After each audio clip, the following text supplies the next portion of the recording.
시청자 여러분 반갑습니다.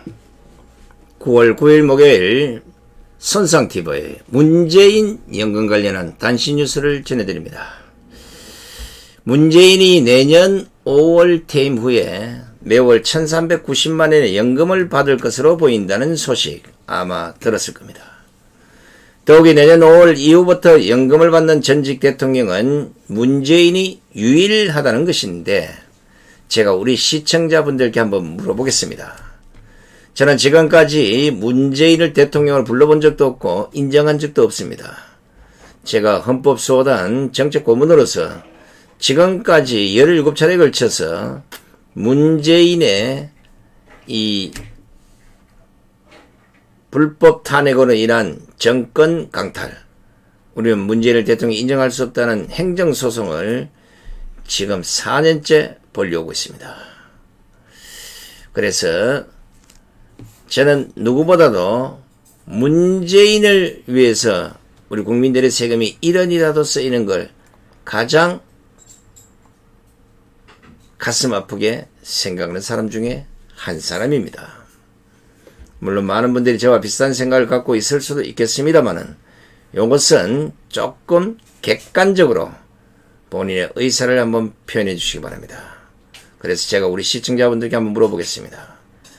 문재인이 내년 5월 이후부터 연금을 받을 수 있겠습니까? 없겠습니까? 있겠다? 없겠다? 본인의 생각을 댓글에 한번 남겨주시기를 간곡히 부탁을 드립니다. 이왕이면 받는다 못 받는다 이렇게 하지 마시고 무슨 이유 때문에 받는다, 무슨 이유 때문에 못 받는다, 요것도 함께 밝혀주시면 대단히 고맙겠습니다. 국민의힘 이영 의원실이 행정안전부로부터 제출받아 언론에 공개한 2022년도 예산안 및 기금 운용 계획안 사업 설명자료에 따르면 문재인의 연금 산출액이 연 기존 1억 6,690만원 정도로 나왔는데 이것을 12개월로 나눈 것이 1,390만원. 그게 월 1,390만원 받을 수 있다는 겁니다. 이것은 전직 대통령에게는 지급 당시 대통령 보수연에게 95%를 연금으로 지급하는 전직 대통령법 및 시행령에 따른 것입니다. 대통령 보수연액은 연금 지급일이 포함된 달에 대통령 연봉 월액의 8.85선배라고 합니다. 이것은 문재인이 받을 연금 예상액은 문재인이 2019년부터 내년까지 4년 내리 연봉 인상분을 반납하며 사실상 연봉을 동결한 것을 감안한 것이라고 합니다. 따라서 원래 문재인의 연봉 2억 2,833만 7천원이 기준이 된다고 봐야 되는 겁니다. 이 때문에 문재인의 보수 연액은 1억 7,556만원 정도가 되고 법상 이 금액의 95%인 1억 6,690만원 정도가 연간 연금액이 되는 것이라고 합니다. 참 아깝네, 아까워. 잘 아시다시피 전직 대통령들 중에 연금을 받지 못하는 분들이 대다수입니다. 그 이유는 재직 중 탄핵 결정을 받아서 물러났거나 금고 이상형이 확정된 전직 대통령은 연금을 받을 수 없기 때문입니다. 어찌 됐건 간에 억울하든 안 하든 전두환, 노태우, 이명박, 박근혜 전 대통령 이 4명은 모두 징역형을 확정받아서 연금을 받지 못하는 신세가 되어버린 겁니다. 다만 당사자가 아닌 유족 자격으로 받는 유족연금, 이게 보수연액이 한 70% 된다는데 김영삼의 배우자 손명순, 노무현의 배우자 건양숙은 현재 수령 중이라고 합니다. 이것도 약간 아깝긴 합니다.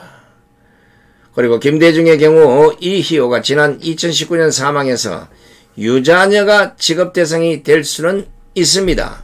그러나 그 기준이 30세 미만이거나 30세 이상일 경우 생계 능력이 없어야 하기 때문에 자녀들 중에 이 같은 기준을 충족하는 경우 없어서 지급이 이루어지지 않고 있는 것으로 알려지고 있습니다. 여러분 아시다시피 김홍구리하고 김홍구리 희하고 둘이 치고받고 싸우고 난리 났잖아요. 김대중이 재산 가지고. 김대중은 대단한 사람입니다. 왜냐? 변변한 직업 없이 엄청난 부를 누렸다는 거. 이거 국회의원 월급만 받아서 가능하겠습니까? 자, 제가 앞에 질문에서 많은 분들이 못 받을 것으로 답을 하셨는데, 문재인은 연금에 앞서 국민적 심판부터 받아야 한다는 생각입니다. 일단 우리가 알고 있는 울산시장 부정선거, 드루킹 댓글 조작 몸통, 월성 1호 경제성 조작, 김학의 전 법무장관 불법 출국 금지, 탈원전, 국민 혈세를 낭비한 한반도 평화쇼, 4.15 부정선거, 박근혜 대통령 불법 탄핵, 국방 및 안보 파괴, 어이구 숨차라. 이러한 국민적 심판을 받지 않고 국민의 세금으로 연금을 받겠다는 게 말이 됩니까? 제 개인적인 판단이긴 합니다만은 이 중에 어느 하나만 제대로 파헤쳐져도 문재인은 임기 중에 탄핵을 당하거나 임기 후에는 서청대로 갈 신세를 면치 못할 것입니다. 무엇보다도 울산시장 부당선거, 드루킹 댓글 조작, 월성 1호기 경제성 조작, 탈원전은 문재인이 절대 빠져나갈 수 없는 권력형 게이트라는 점에서, 그리고 몸통이라는 점에서 반드시 정권교체 후에 진실을 가려야 합니다.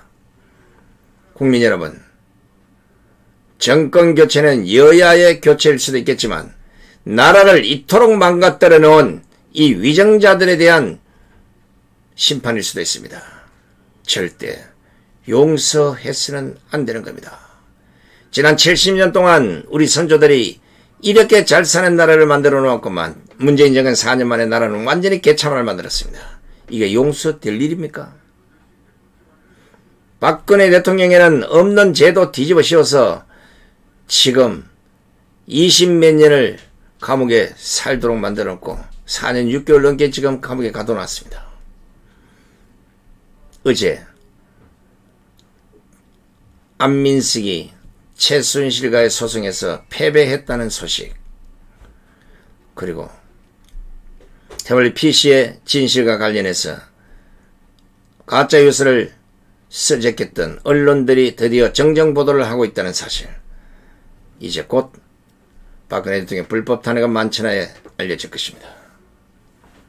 이미 문재인은 이것 아니더라도 우파 변호사단체 및 시민단체로부터 수많은 고소고발을 당했습니다. 당연히 수사를 통해서 처벌을 받아야 할 것입니다. 그렇다면 결과는 문재인은 연금을 받을 수 없는 신세가 될 확률이 매우 높다.